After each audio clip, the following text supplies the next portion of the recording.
लिए रख रहे हैं। महाराज जी, बहुत सारे ऐसे जोड़े होते हैं जो पहले प्रेम करते हैं, फिर विवाह भी हो जाता है किसी तरह, या बलपूर्वक या भाग के, या जैसे भी घर वालों की सहमति से।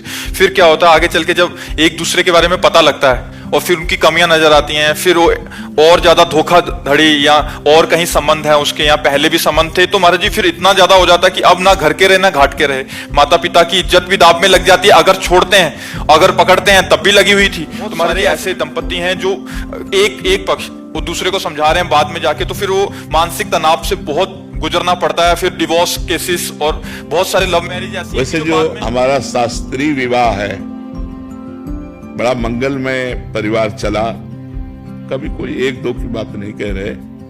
जो हमारी शास्त्रीय पद्धति है सनातन धर्म की, 10 बार लड़का और लड़के के परिवार का परिचय लिया जाता था जाके।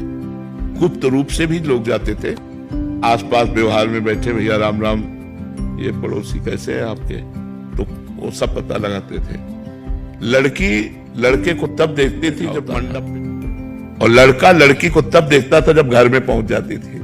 लेकिन आजीवन दोनों निर्वाह करते थे, खूब बढ़िया संतान, खूब परिवार। लव मैरिज करते हो, डिवोर्स की बात करते हो। लव मैरिज किसे कहते हैं? प्यार।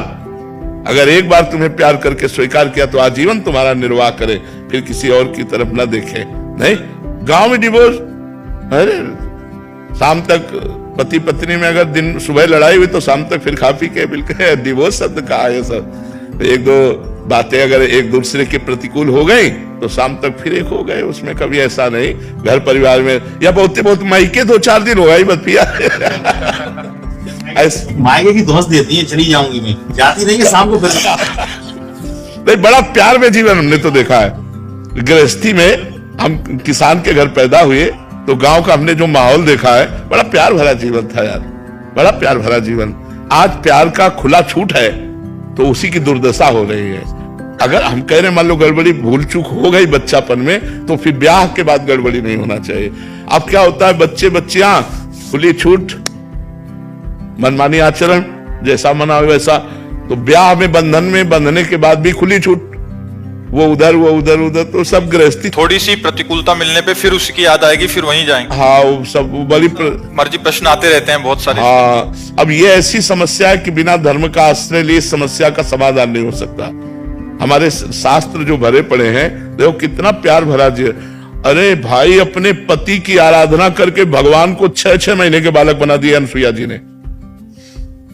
जब परीक्षा लेने गए ब्रह्मा विष्णु महेश, तो 6-6 महीने का बालक बना दिया अनसुईया जी ने।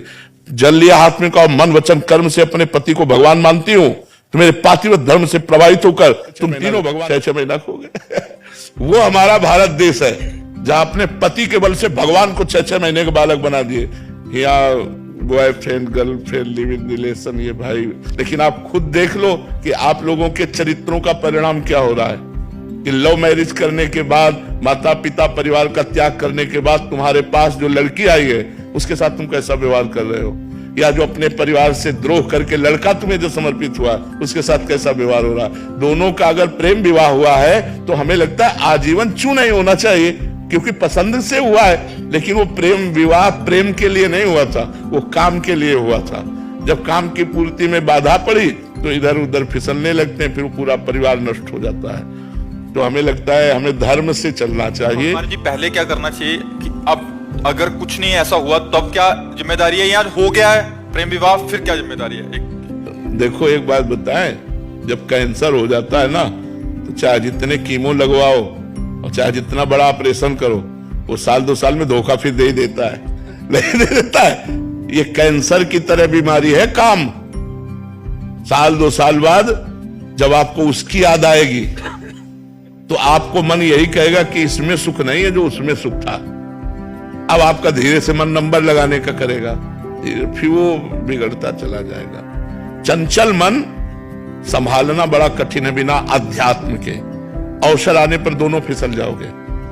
इसलिए हमें लगता है कि हमारे धर्म से चलना, ये जो नई पद्धति चली इसमें ठीक नहीं है, इसमें ठीक नहीं है।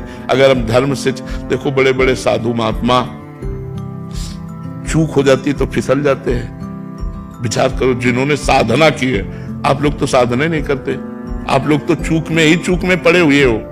अगर आप सुधारना चाहो तो पहले कसम खाओ दोनों कि अब तक जो हुआ हम कभी नहीं करेंगे।